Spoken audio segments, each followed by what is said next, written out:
ഹരീഷ് റാണയെ സംബന്ധിച്ചും എയിംസിലെ ചികിത്സയെ സംബന്ധിച്ചുമുള്ള കാര്യങ്ങളൊക്കെ തന്നെ നമ്മൾ റിപ്പോർട്ട് ചെയ്തിരുന്നു. ഈ വാർത്ത ഇന്നല്ലെങ്കിൽ നാളെ റിപ്പോർട്ട് ചെയ്യേണ്ടി വരുമെന്നുള്ള കാര്യം 100% ഉറപ്പുണ്ടായിരുന്നു. കാരണം രാജ്യത്തെ ആദ്യ ദയാമരണത്തിനുള്ള അനുമതി ഹരീഷ് റാണയ്ക്ക് സുപ്രീം കോടതി നൽകിയിരുന്നു.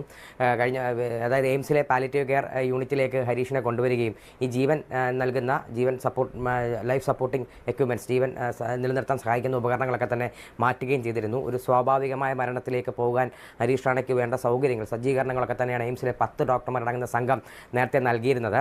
മാത്രമല്ല, വേദനയില്ലാത്തൊരു മരണത്തിലേക്ക് ഹരീഷിനെ കൊണ്ടുപോകണമെന്നുള്ളതാണ് തങ്ങളുടെ ആഗ്രഹം എന്നുള്ള കാര്യമാണ് ഡോക്ടർ സംഘം വ്യക്തമാക്കിയത്. കുടുംബാംഗങ്ങളിൽ അമ്മയ്ക്ക് മാത്രമായിരുന്നു ഹരീഷ് റാണയ്ക്കൊപ്പം ഈ അവസാന നിമിഷം ആ വാർഡിൽ കഴിയാനുള്ള അനുവാദം കൊടുത്തിരുന്നത്.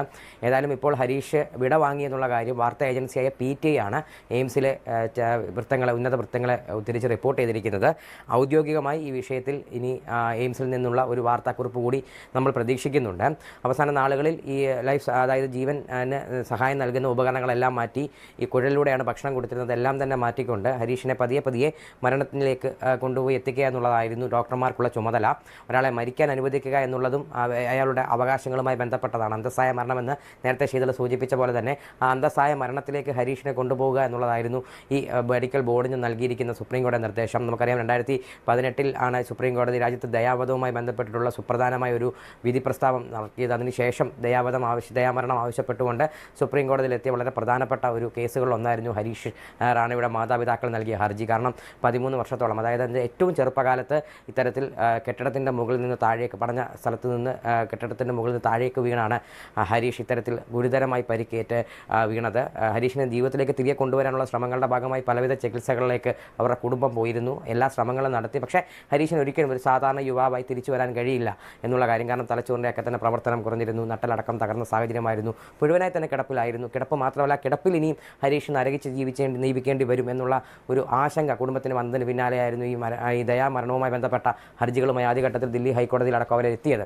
എന്നാൽ ദില്ലി ഹൈക്കോടതി അവർക്ക് ആ രീതിയിൽ ആദ്യഘട്ടത്തിൽ ചില ഡോക്ടർമാരുടെ അതുമായി ബന്ധപ്പെട്ടുള്ള ബോർഡിൻ്റെ റിപ്പോർട്ട് പ്രകാരം അനുമതി നൽകിയിരുന്നില്ല. പിന്നീട് സുപ്രീം കോടതി വന്നപ്പോഴും ഇത് ആദ്യഘട്ടത്തിൽ തള്ളിപ്പോകുന്ന സാഹചര്യം ഉണ്ടായിരുന്നു. വീണ്ടും വർഷങ്ങളായി അവർ മകനെ പരിപാലിച്ച് ആ കുടുംബത്തിന് ചെയ്യാൻ കഴിയുന്ന എല്ലാം ചെയ്തു. കാരണം സുപ്രീം കോടതി ഈ കേസ് വാദം കേട്ടത് ഏറ്റവും പ്രധാനമായി ജസ്റ്റിസ് KV വിശ്വനാഥനും ജസ്റ്റിസ് JB പർദിവാല അധ്യക്ഷനായ ബെഞ്ചാണ്. അതായത് ആ കുടുംബത്തിൻ്റെ സേവനം നിസ്വാർത്ഥമാണ് എന്നുള്ള കാര്യം കൂടി എടുത്തു പറഞ്ഞുകൊണ്ടായിരുന്നു ഹരീഷിന് അത്തരത്തിൽ ഒരു ദയാമരണം അനുവദിച്ചുകൊണ്ടുള്ള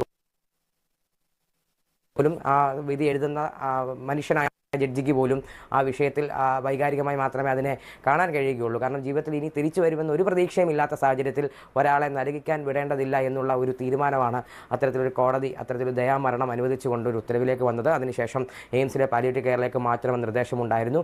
എല്ലാവിധ സംവിധാനങ്ങളും അതിനെ ഒരുക്കണമെന്ന് ആവശ്യപ്പെട്ടിരുന്നതനുസരിച്ചാണ് കൊണ്ടുവന്നത്. അവസാനം ഹരീഷിനെ എയിംസിലേക്ക് കൊണ്ടുവരുമ്പോൾ ഉണ്ടാകുന്ന ചില ദൃശ്യങ്ങളൊക്കെ തന്നെ പുറത്തു വരികയും ചെയ്തിരുന്നു. ഏതായാലും രാജ്യത്തെ ആദ്യത്തെ ദയാമരണം അത് കോടതിയുടെ ഉത്തരവ് പ്രകാരം ഇപ്പോൾ നടപ്പായിരിക്കുകയാണ്. ഔദ്യോഗികമായി എയിംസിൽ നിന്ന് ഇത് സംബന്ധിച്ച് നമുക്കിനി ഒരു അറിയിപ്പ് കൂടി ലഭിക്കേണ്ടതുണ്ട്. ഏതായാലും വാർത്താ ഏജൻസിയായ PTI ഹരീഷ് വിടവാങ്ങി. ഇനി നടപടിക്രമങ്ങളിൽ എന്തൊക്കെ ബാക്കിയുണ്ട് എന്നത് നമ്മൾ അറിയാനിരിക്കുന്നതേ ഉള്ളൂ. ഇപ്പോൾ 32 വയസ്സാണ് ഹരീഷ് റാണയുടെ പ്രായമായി രേഖപ്പെടുത്തിയിരിക്കുന്നത്. 2013 അപകടമാണ് ധനേഷ് സൂചിപ്പിച്ചതുപോലെ. അന്ന് മുതൽ കോമ സ്റ്റേജിൽ കിടക്കുകയാണ്. തലച്ചോറിന് ക്ഷതമേറ്റു. ജീവിതത്തിലേക്ക് കൊണ്ടുവരാനുള്ള ശ്രമങ്ങളെല്ലാം പരാജയപ്പെട്ട സന്ദർഭത്തിലാണ് അതിൽ വിശദമായ മെഡിക്കൽ രേഖകളടക്കം വിശദമായി പരിശോധിച്ച ശേഷം സുപ്രീം കോടതി ഇങ്ങനെ ഒരു തീരുമാനമെടുത്തത്. മാതാപിതാക്കളുടെ ഹർജിയിലാണ്. മകന്റെ ദുരിതം ഇനി കണ്ടു നിൽക്കാനാകില്ല. വാർദ്ധക്യത്തിലേക്ക് കടന്ന മാതാപിതാക്കൾ അങ്ങനെ ഒരു ഹർജി മുന്നോട്ട് വെച്ചപ്പോൾ അതിൽ കോടതി ഉയർത്തിപ്പിടിച്ചത് അന്തസ്സോടെ മരിക്കാനുള്ള അവകാശം എല്ലാവർക്കും ഉണ്ട്. അത് ഹരീഷിന് ഉണ്ടാകണം. അതുകൊണ്ട് ദയാമരണത്തിന് രാജ്യത്ത് പ്രസിഡൻസ് ഇല്ലാത്തൊരു സംഭവമാണ്. ആദ്യത്തേതാണ്. പാസീവ് യൂത്തനേഷ്യ എന്നതിനാണ് കോടതി അനുമതി നൽകിയത്. 2-അംഗ ബെഞ്ച്, സുപ്രീം കോടതിയുടെ 2-അംഗ ബെഞ്ചാണ് അതിന് അനുമതി നൽകിയത്. അതനുസരിച്ച് ദിവസങ്ങൾ നീണ്ട നടപടിക്രമങ്ങൾക്കൊടുവിൽ ഹരീഷ് റാണ മടങ്ങിയിരിക്കുന്ന സന്ദർഭമാണിത്. ധനേഷ് രവീന്ദ്രനാണ് വിവരങ്ങൾ നൽകിയത്.